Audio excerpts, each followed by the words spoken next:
లక్ష్మిని blood sample కోసం hospital కి తీసుకువెళ్తానన్నావు కదా, ఎలా తీసుకువెళ్దాం? హాస్పిటల్ కి అవసరం లేదే. అమ్మా, నువ్వు మళ్ళీ ఏదో ఒక ప్లాన్ చేస్తావు.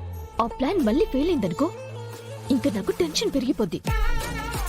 ఈసారి నేను వేసిన ప్లాను ఫెయిల్ అయ్యే ఛాన్సే లేదే. ఇంతకీ ప్లాన్ ఏం వేసావమ్మా? ఒకరిని పిలిచాను. ఎవరమ్మా అతను? ల్యాబ్ టెక్నీషియనే.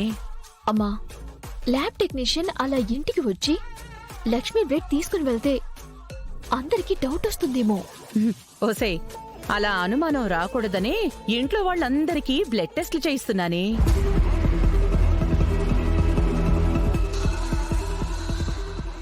అందరికీ బ్లడ్ టెస్ట్లు చేయిస్తున్నావా? ఏంటమ్మా నీ ప్లాన్? నాకేం అర్థం కావడం లేదు. ఏం లేదే, అందరికీ హెల్త్ చెకప్ చేయించాలి అని ఇంట్లో వాళ్ళందరికీ బ్లడ్ టెస్ట్లు చేయిస్తున్నాను. అలాగే లక్ష్మి బ్లడ్ కూడా తీసుకుంటాడు. అందరికీ మామూలుగానే టెస్ట్లు చేస్తారు గాని లక్ష్మికి మాత్రం ప్రెగ్నెన్సీ ఉందో లేదో చెక్ చేస్తారు. ఈ ప్లాన్ బానే ఉందమ్మా. సరే, అందరినీ పిలుద్దాం ఉండు. నమస్తే మేడం. రండి. నానా, వసుధా, పండు, విహారీ, యమున, లక్ష్మి. ఏంటమ్మా అందరినీ పిలుస్తున్నావు? ఏం లేదు నానా, మన ఇంట్లో అందరికీ బ్లడ్ టెస్ట్లు చేయిద్దామని ఈ ల్యాబ్ టెక్నీషియన్ ని ఇంటికి పిలిపించాను. మనందరూ బ్లడ్ శాంపిల్స్ తీసుకుంటాడు.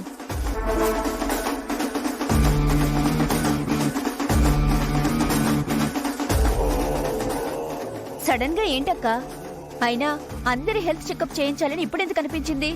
వసుధా, ఈ రోజుల్లో కొత్త కొత్త వైరస్లు, కొత్త కొత్త జబ్బులు ఎన్నో వస్తున్నాయి. అందుకే ఆరోగ్యం ఎలా ఉంటుందో, బాడీ అంతా కరెక్ట్ గా ఉందో లేదో తెలుసుకోవాలి అంటే సంవత్సరానికి 2 సార్లు మెడికల్ చెకప్ చేయించాలి.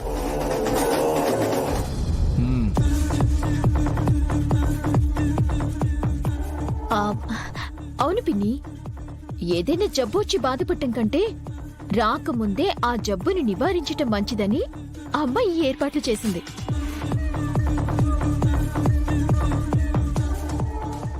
అత్తయ్య, మంచి డెసిషన్ అత్తయ్య. నేనే అందరికీ చేయిద్దాం అనుకుంటున్నాను. ఈ లోపల మీరే వాళ్ళని పిలిపించారు. కూర్చోండి. కూర్చోమ్మా.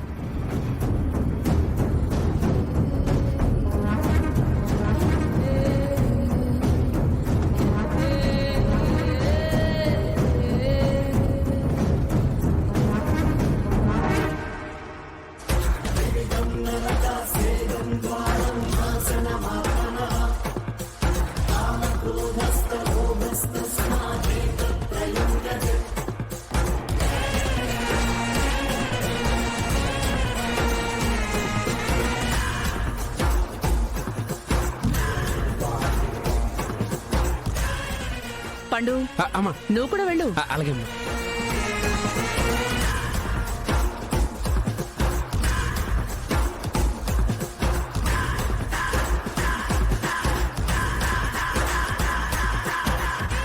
అందరి హెల్త్ చెకప్స్ బాగా చేయించండి.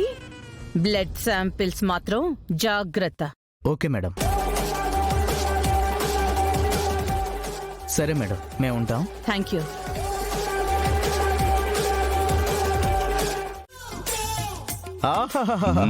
ఏంటయ్యా, కొత్త షర్టు, కొత్త పంచె, కొత్త సెంటు కూడాను. టిప్ టాప్ గా రెడీ అయ్యారు. ఎక్కడికి వెళ్తున్నారయ్యా? ఎక్కడికేంట్రా, మా చెల్లెలు పెళ్లి జరగబోతుంది కదా. ఈ అన్నయ్య వెళ్ళకపోతే నా చెల్లెలు బాధపడదు. మళ్ళీ నేను కనపడకపోతే బొంగమూతి పెట్టుకుంటుంది. అయ్యా, పిల్లవని పేరంటానికి వెళ్ళడానికి మీకు శాంపిల్ కైనా సిగ్గుండాలి కదయ్యా. ఒరే పానకాలో, సిగ్గే ఉంటే నేను ఈ స్థాయికి వచ్చేవాడినారా? స్థాయి అయ్యా, మీరేమి రిక్షా తొక్కి రాళ్ళు కొట్టి అమ్మని స్థాయికి ఎదగలేదు. వాళ్ళని వీళ్ళని కొట్టేసి ఇదిగో తినడానికి, ఇదిగో ఉండడానికి లోటు లేని స్థాయిలో మాత్రమే ఉన్నారు. ఒరే పానకాలో, ఎవరు ఏమనుకున్నా నేను ఈ పెళ్లికి వెళ్తాన్రా. నిన్నటి వరకు ఆ ఫ్యామిలీ మొత్తాన్ని లేపేస్తాను, రామాపురంలో రక్తపాతం సృష్టిస్తానన్నారు. ఈ రోజు వాళ్ళింటి పెళ్లికి వెళ్ళి ఫ్రీగా భోజనం చేస్తానంటారేంటయ్యా? ఒరే అర్రబుర్ర ఎదవా, నేను అక్కడికి వెళ్తుంది నా పథకం అమలు చేయడానికి రా, వాళ్ళందర్నీ లేపి పారేయడానికి. ఎవరైనా పగ తీర్చుకోవడానికి ఇదిగో పౌడర్ రాసుకుని వెళ్తారా ఏంటయ్యా? వెళ్ళాలరా, అప్పుడే మన మీద అనుమానం రాదు. వాళ్ళు పిలవకపోయినా వెళ్ళి చుట్టరికపు చూపు చూసిన తర్వాత వాళ్ళని ఒక చూపు చూసి సైలెంట్ గా వచ్చేస్తే ఇక మన మీద అనుమాన పడేది ఎవడ్రా? అయ్యా ప్లాన్ అంటున్నారు, ఇంతకీ ఏంటది? అదా ఆ, అయ్యా అయ్యా మీరు అడిగిన గిఫ్ట్ తెచ్చాను. తెచ్చావా? ఇలా ఇవ్వు. రేయ్, ఈ గిఫ్ట్ నేను చెప్పింది తెచ్చావు కదా? అదేనయ్యా. లోపల మంచి సరుకే ఉంది కదా? ఏ క్లాస్ అనుకోండి అయ్యా. సరే నువ్వు వెళ్ళు, నేను పెళ్లి తతంగం దగ్గరికి వెళ్ళి వస్తాను. అలాగేనయ్యా. వెళ్ళు. ఆహా అయ్యా, పగోడి పెళ్లికి వెళ్ళడమే కాదు గిఫ్ట్ కూడా ఇస్తున్నారు చూడండి. మీరు మీరు మీరెవరికి అర్థం కారండి. హా, ఒరేయ్, చెల్లెమ్మ పెళ్లికి వెళుతూ ఒట్టి చేతులతో ఎలా వెళ్తావురా? అయ్యా అసలు మీ ప్లాన్ ఏంటి?